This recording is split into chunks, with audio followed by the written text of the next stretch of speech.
दोस्तों, Saanvi classes all exam में आपका स्वागत है। मैं विभा। आज हम क्लास 7 का भूगोल, पृथ्वी और हमारा जीवन का पार्ट 1 स्टार्ट करते हैं।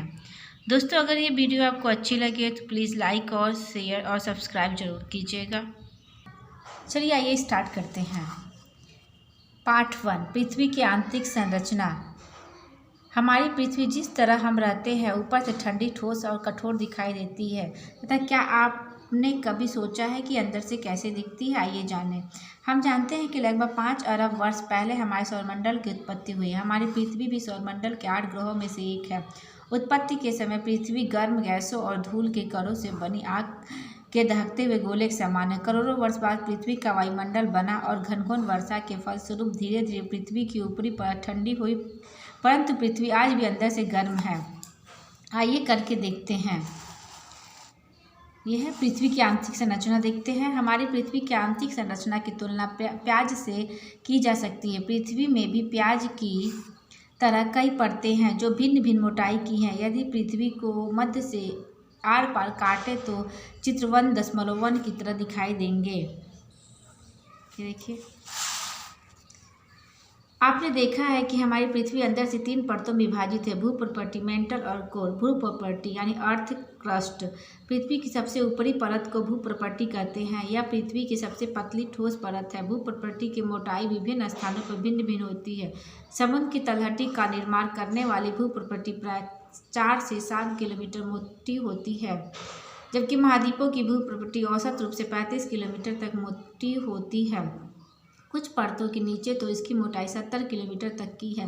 चट्टानों और मिट्टियाँ इस भूप्रॉपर्टी की सबसे ऊपरी परत का निर्माण करती हैं। सिलिका Si और एल्युमिनियम Al पदार्थों की अधिकता के कारण इस परत को सियाल भी कहा जाता है। मेटल भूप्रॉपर्टी के नीचे एक बहुत अधिक मोटी परत होती है जिसे मेंटल कहते हैं। मेंटल 2900 किलोमीटर की गहराई तक पाया जाता है। मेंटल की चट्टानें पिघली अवस्था में पाई जाती हैं। यह भूप्रॉपर्टी से एक सीमा द्वारा अलग की गई है जिसे उसके खोजकर्ता भूवैज्ञानिक मोहोरोविक के नाम पर मोहो अशांतल्य कहते हैं।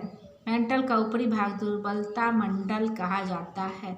इसका विस्तार 400 किलोमीटर तक की गहराई तक है। ज्वालामुखी विस्फोट के समय जो लावा धरातल पर आता है उसका स्रोत दुर्बलता मंडल है। मेंटल का ऊपरी 700 किलोमीटर तक का भाग ऊपरी मेंटल तथा शेष भाग निचला मेंटल कहलाता है। सिलिका और मैग्नीशियम पदार्थों की अधिकता के कारण इस भाग को सीमा भी कहा जाता है। भू प्रॉपर्टी में आपका सिलिका और एल्युमिनियम पाया जाता है, तो मेंटल में आपका सिलिका और मैग्नीशियम पाया जाता है, इसलिए इसको सीमा कहते हैं। कोर पृथ्वी का सबसे भीतरी भाग कोर कहलाता है। कोर और मेंटल की सीमा 2900 किलोमीटर की गहराई पर है। कोर परत भी 2 भागों में विभाजित है: बाह्य कोर और आंतरिक कोर। बाह्य कोर तरल अवस्था में, जबकि आंतरिक कोर ठोस अवस्था में है। कोर भारी पदार्थों मुख्यतः लोहा और निकिल से बना है।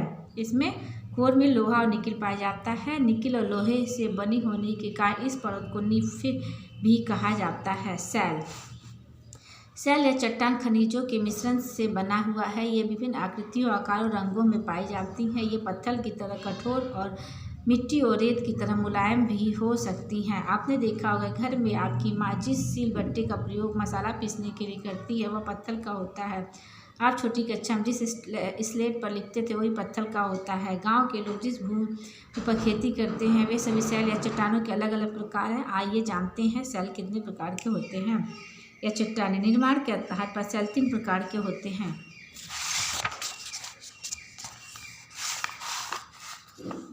आग्नेय सेल, अवसादी सेल, रूपांतरित सेल। आग्नेय सेल इग्नियस रॉक। आग्नेय लैटिन शब्द इग्निस का रूपांतर है। इग्निस का अर्थ है आग।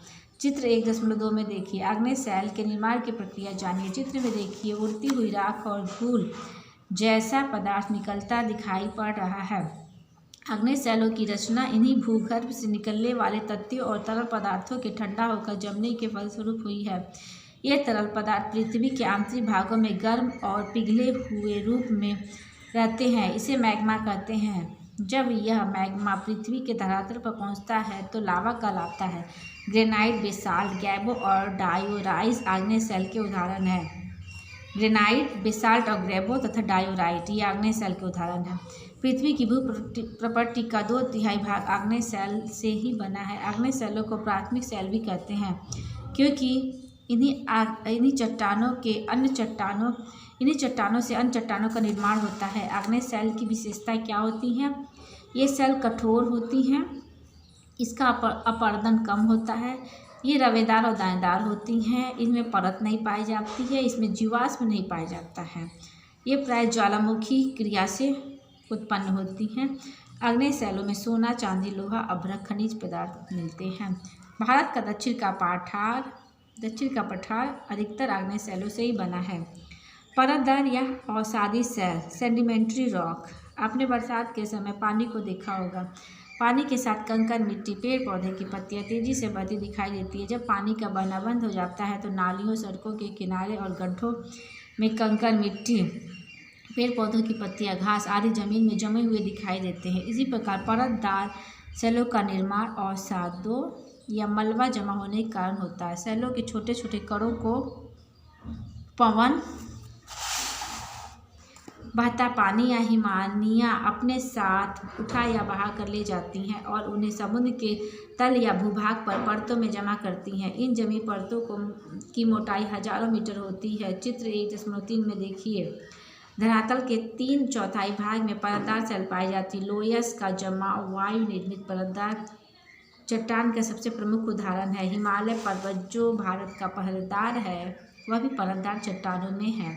बलुआ पत्थर, स्लेट, चूने पत्थर, कोयला, खनिज, मिट्टी आदि चट्टानें परतदार पर्वत या चट्टान के उदाहरण हैं। परतदार चट्टान की विशेषताएं: इसका निर्माण चूर्ण तथा जीवाश्म शेषों एवं वनस्पतियों के एकत्रित होने से होता है, अतः परतदार शैलों में जीवाश्म पाए जाते हैं। परतदार शैलों में परतें पाई जाती हैं, ये रवेदार नहीं होते हैं, ये प्राय मुलायम होते हैं। चीका, मिट्टी, पंख, परंतु कुछ चट्टानें कड़ी भी होती हैं जैसे बलुआ पत्थर। परतदार चट्टानों में खनिज, तेल, कोयला, अन्य बहुमूल्य खनिज पाए जाते हैं।